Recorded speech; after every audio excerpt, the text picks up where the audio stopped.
Or could Asda have just thought, I'll pee everyone off? Let's begin.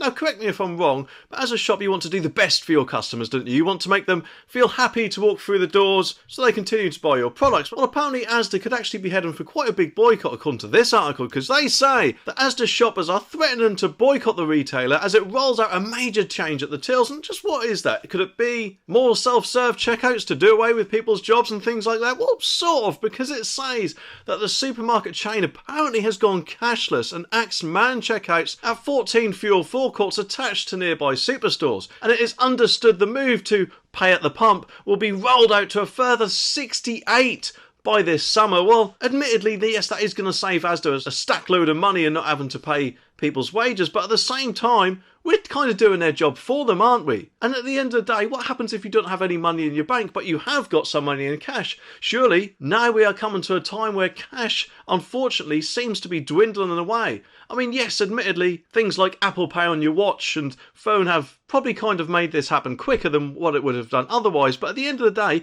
cash should always be a form of payment in my eyes, because there will always be someone who don't use Apple Pay or contactless or whatever. I mean, surely businesses would be happy just to get anyone's custom. But Asda, unfortunately, isn't the only one doing this. I remember a little while ago, me and my girlfriend went to Pizza Hut. Admittedly, I'm not sure if this happens through every Pizza Hut in the country, but where we went to, they said that they were now cashless and we had to use an app to order the food, which for someone who may not know how to use a smartphone would be a massive pain in the bum. And for that, they did say, admittedly, that if you don't know how to use it, then we'd take your order for you. But at the end of the day, they still said they were cashless, so they would still expect some sort of debit card payment, wouldn't they? So it just makes me wonder how soon, I mean, it will be before supermarkets and other shops will only accept cashless payments. I mean, how often do you go to a self-serve checkout and they only accept card payments on some of the tills? More than likely that may be because they might be broken, and therefore rather than actually getting them fixed to accept cash again, they're presumably just saying, well, pay by card. But at the end of the day, this is happening on more and more supermarkets, so it's no surprising why they appear to be phasing out cash. And I'm not saying that is the case, but it does seem that is the case, doesn't it? But as the article says, Asda apparently said that staff working at petrol station kiosks will be redeployed to shops, and that 90% of payments at its superstore forecourts were already made via card or contactless. And they added, out of the 300 forecourts attached to Asda superstores, over 150 were already unstaffed. Which, if you think about it, is quite bad, because what happens if there's some sort of problem with either the payment or the pump isn't working or whatever else? So therefore you need at least one member of staff to sort these problems out. I mean, I think this is a bit irresponsible of Asda, to be honest with you. I don't know what you think, let me know down in the comments. But anyway, people aren't exactly happy about this, and it says that news that dozens of more forecourts will not be taking paper notes and coins has left some customers reeling, with one simply saying, what a joke! Another said, I boycott cashless businesses, and Asda, it will now be on my list. And to be honest, I don't really blame them, especially if they do have trouble with using a mobile phone or cashless in general. Or let's face it, don't really like the idea of taking someone's job away, because at the end of the day, that's more than likely what's going to be happening, isn't it? Because if we're doing their job for them, then the shop wouldn't exactly need to hire that person to do it, will they? But anyway, a third said, simple, boycott all petrol stations not accepting cash. And a fourth added, time for a boycott. So Asda, I think you might soon have a problem on your hands. Although, hang on a minute, because not all shoppers apparently feel the same though, with some praising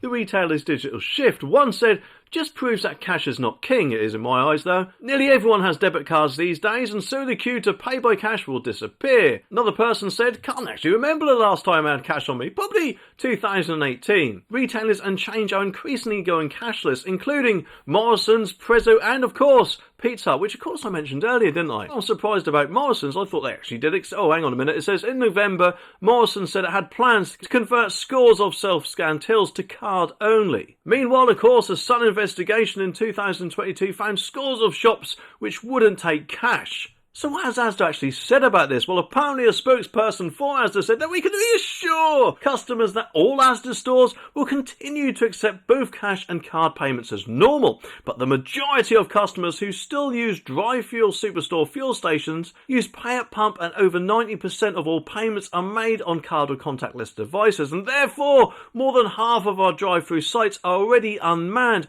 and we are moving the remaining colleagues who work in the kiosks into the adjacent store so they can better serve customers. Well, hopefully that it will be the case for all of them, and you won't be exactly making anyone redundant because of this. Although, Asda, I will be watching just in case. Well, apparently Rishi, or wishy-washy as I like to call him, has suffered a massive blow due to a new poll, according to this article, and they say that Rishi Sunak's hopes of reversing Labour's lead appears to be in tatters after the Tories dropped to 20 points behind Labour again in this week's tracker poll. It's no surprise, is it? I mean, when he took over the Tories, unelected I might add, he put himself forward saying they'd make a bonfire of EU laws, which never actually came to fruition, did it, in my eyes, and appeared, if anything, only to actually shackle us to the EU via his Windsor framework deal that he appears to just love to boast about. And not only things to do with Brexit, but let's face it, he's not exactly popular, is he? He often appears to me as some sort of broken version of Theresa May's Maypop, but he also said he'd stop the boats, didn't he? Whilst appearing to not actually accept the amendments put towards the bill to actually tighten it up. I mean, he could have, from what I'm aware, actually accepted those amendments instead of putting them to MPs, but he didn't do that, did he? He put them to MPs knowing they'd more than likely vote them down because of Labour's help. Let's face it, Labour, if anything, only want to actually get us closer to the EU, and actually, in my eyes, actually seem to be on the side of the illegal boat people themselves. But anyway, according to Techni UK's poll for Express, Labour have gone up to 44%, Conservatives are now down to 24%, Lib Dems are now on 10%, and Reform UK are now 9%, and the Greens, well, they have gained a point to 7%. Although, to be honest, let's face it, who would actually vote for them? But anyway, it does say that if this was a result of the election calculus, the election prediction website, suggests that the Conservatives would suffer their worst ever result in the party's 346-year history with just 114 seats. And Sir Keir Starmer, the Labour leader, would be swept into Downing Street with a majority of 260, which, if anything, in my opinion, would be an absolute nightmare for common sense. And, don't get me wrong, I'm not saying that's common sense that Rishi should win, because it isn't.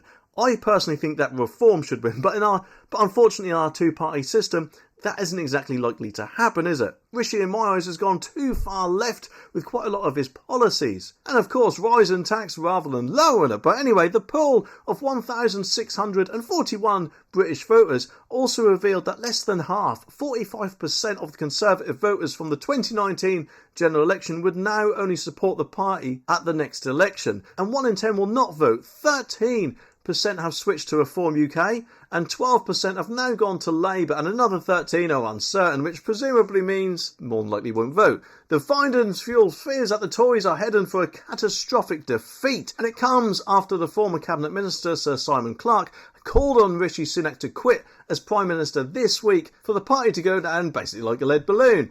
And in my eyes, this probably is really a good idea. I mean, yes, it would look ridiculous them changing leader again, I admit that. However, they're going to lose with Rishi, aren't they?